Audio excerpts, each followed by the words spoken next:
grandson of a killer king. Let's begin with two numbers.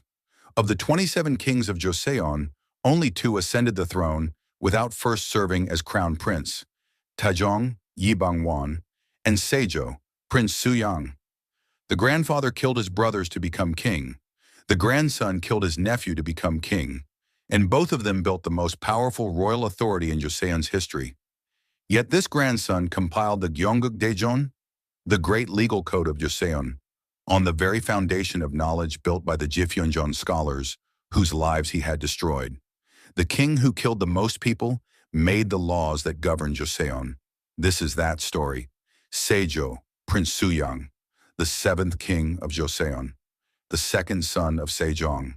Perfect, but not first in line. Cornet 5 and 30. In 1417, Prince Suyang was born as the second son of King Sejo. His given name was Yu. He was first enfeoffed as Prince Jinpyeong and later as Prince Suyang. The Sejo Siluk records that he was gifted with exceptional intelligence and superior in both scholarship and martial arts. He reportedly shot 16 arrows and downed 16 deer, earning comparisons to the founder of the Dynasty, Taejong. He participated in the creation of Munjong under King Sejong's orders, and oversaw the translation of Buddhist texts and the transcription of court music scores. By any measure, he was the stuff of kings, but his place in the line of succession was third. There was the eldest son, Munjong, and there was Munjong's son, Danjong. However brilliant, he could not be king. Prince Suyang waited in that position for 13 years. What did he do while he waited? He cultivated relationships with the Jiphyeonjeon scholars his father treasured, built connections with warriors, and quietly assembled a base of power. Then in 1452, his moment came. King Munjong died suddenly at 39. 12-year-old Danjong ascended the throne. There was no queen dowager to serve as regent. The senior ministers Han Myeonghoe and Kim Seo, entrusted with the young king's care, held the real power. From that moment, Prince Suyang's clock began to turn very fast. The man who would become his strategist, Han Myeonghoe, 530-9 Prince Suyang needed 2 things: a mind to plan the strategy and warriors to carry it out. He could gather warriors himself. The problem was strategy, and then, at exactly that moment, one man appeared. Han Myeonghoe, born 1415. From a distinguished family, yet approaching 40, he held the lowly position of caretaker at the Gyeongguk Palace in Gyeongsuk. He had repeatedly failed the civil service examination.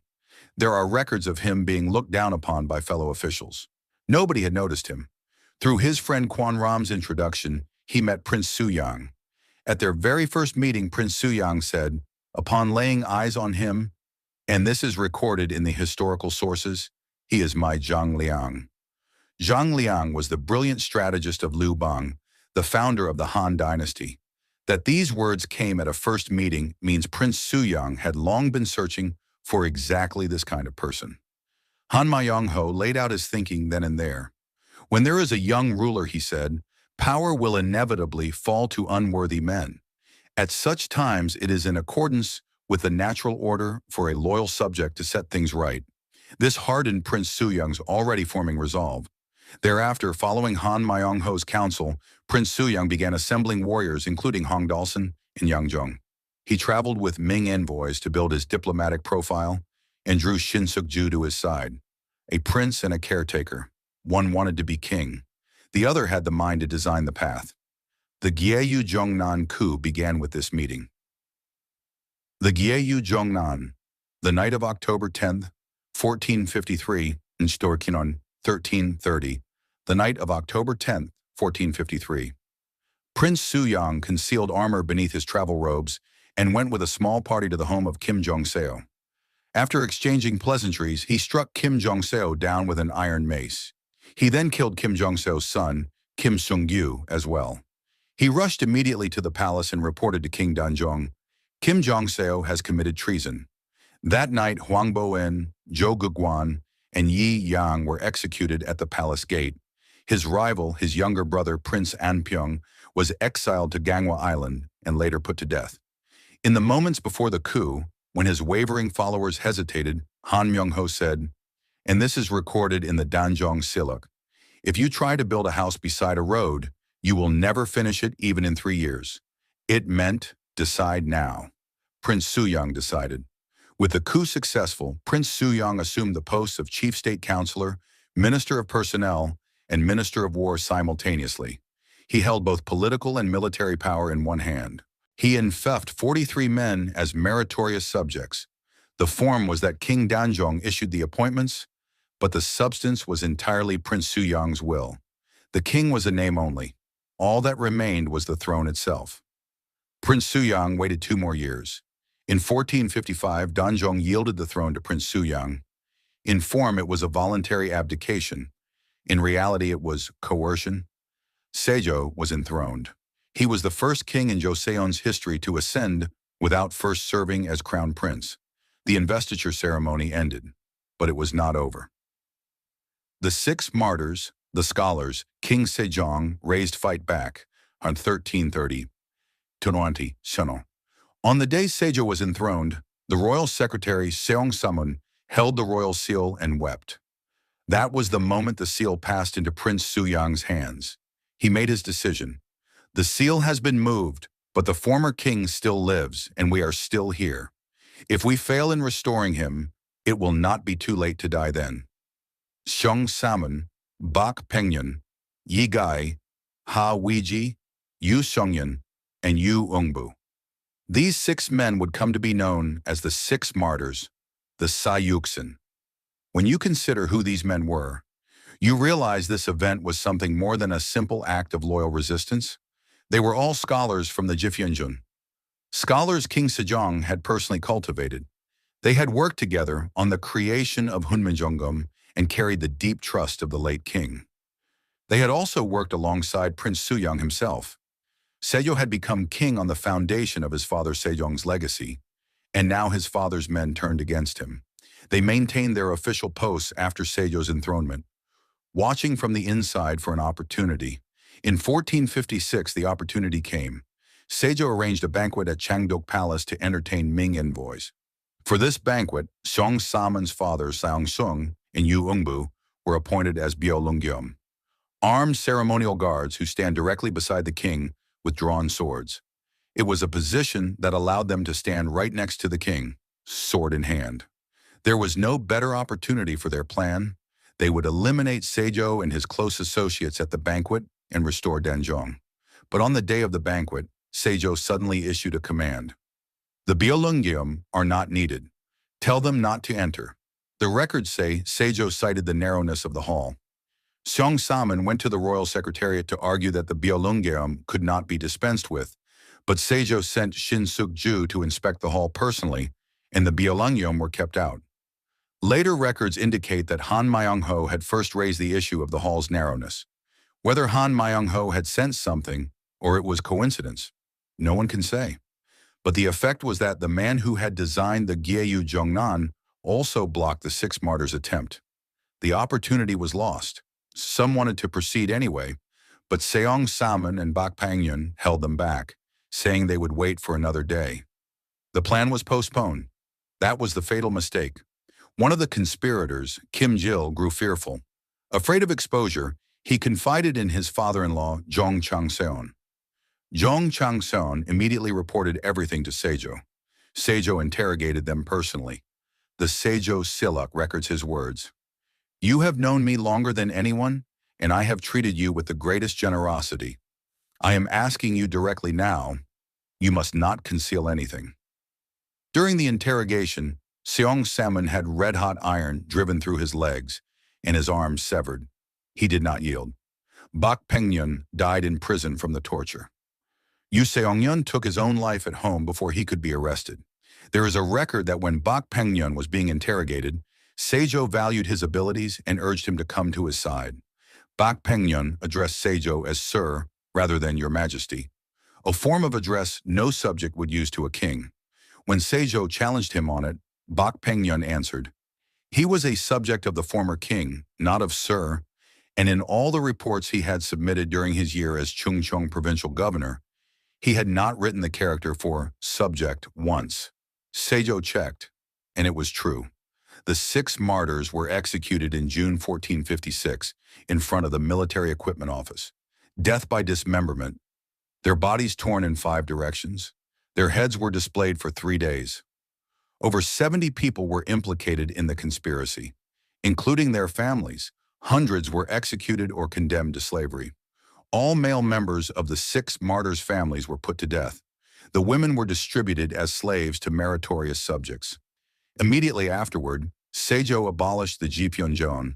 He also abolished the royal lecture system through which the king debated scholarship with his ministers. He had eliminated the foundations of resistance. No one dared recover the bodies of the 6 martyrs. It is said that King Sejo, one of the 6 living martyrs who refused to serve the new king, retrieved them secretly at dawn and buried them at Myeongjeon on the banks of the Han River. For generations afterward, the 6 martyrs were called traitors. Their full restoration did not come until 1691, 230 years later, under King Seong. The paradox king, the most deaths, the most laws. After executing the 6 martyrs and abolishing the Jiphyeonjeon, Sejo did the opposite. He abolished the Privy Council deliberative system and restored the 6 ministries direct reporting system of the Taejong era, replacing the structure in which ministers deliberated and brought decisions to the king with one in which the king commanded the 6 ministries directly. Royal authority reached its highest point in Joseon's history. He enacted the Gyeyujeongnan, granting the right to collect land taxes only to officials currently in service, cutting off the practice by which meritorious subjects accumulated wealth from land indefinitely. He reorganized the military through the bow system in the Jingwan garrison structure. He implemented the name tag law, and he began the compilation of the Gyeongguk Daejeon, the fundamental legal code of the entire Joseon dynasty. Begun under Sejo and completed under King Seong, this code governed Joseon for 400 years until the Gabo reforms. Here lies the central question of this video. The king who killed the most people made Joseon's laws. The king who abolished the Jiphyeonjeon built the institutional framework for scholarly advancement. The king who believed in Buddhism completed the basic legal code of a Confucian state. There is a view that what Sejo built directly made possible the era of peace under King Seong. But measured against the body count of his reign, no other Joseon king comes close. 107 executed in connection with the Gyeyujeongnan, over 70 in the 6 martyrs affair, 14 in the Gyeongguk Daejeon restoration attempt. With family members included, the total reaches into the hundreds. This is why Sejo resists simple judgment. The final years. What history called retribution. From the middle of his reign, Sejo suffered from a debilitating skin disease of unknown cause. The Sejo Silic records his illnesses over 40 times. He was in constant pain throughout his body, with open sores, weeping pus. The royal physicians could not treat him. When Sejo asked what his illness was, the records say no one could answer. He traveled the country seeking thermal baths. He spent 100 days in prayer at Sangwonsa Temple on Metodai. He turned ever more deeply to Buddhism. In Japan, he came to be called the Buddhist Son of Heaven. In 1984, during restoration work on the wooden Manjushri Bodhisattva statue at Sangwonsa in Pyeongchang, Gangwon Province, a silk undergarment and a votive prayer were found inside the statue. They had been placed there in 1466, 2 years before Sejo's death, by his daughter Princess Uisuk, praying for the well-being of the royal family. The undergarment bore stains of blood and pus. It is physical evidence of how severe Sejo's skin disease had become. It is said that Queen Gyeongguk, the mother of Danjong, appeared in Sejo's dreams and spat on him, and that the place where her spittle landed broke out in sores. There is also a story that while bathing at Sangwonsa, a young monk who scrubbed his back was in fact the Manjushri Bodhisattva.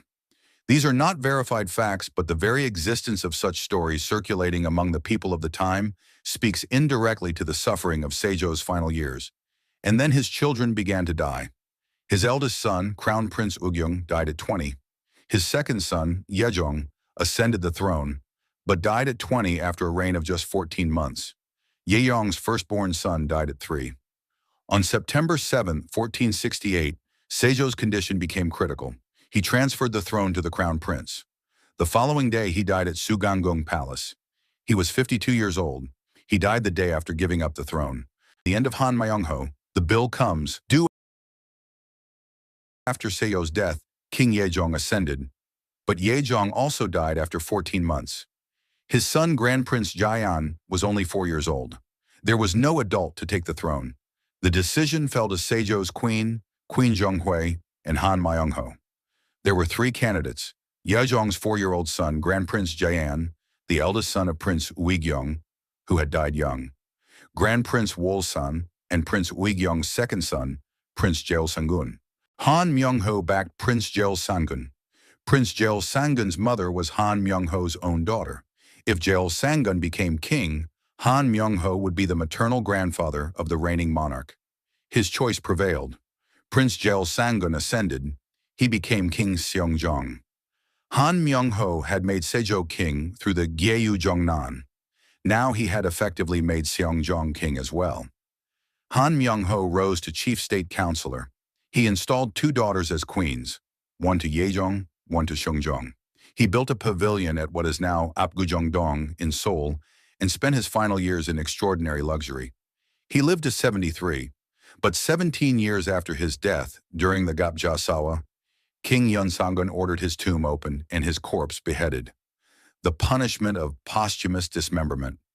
The reason given was Han Myeonghoe's involvement in the demotion of Yeonsangun's mother, deposed Queen Yoon, and Han Myeonghoe's 4 daughters almost all died before the age of 20. He watched every one of those deaths while he was still alive.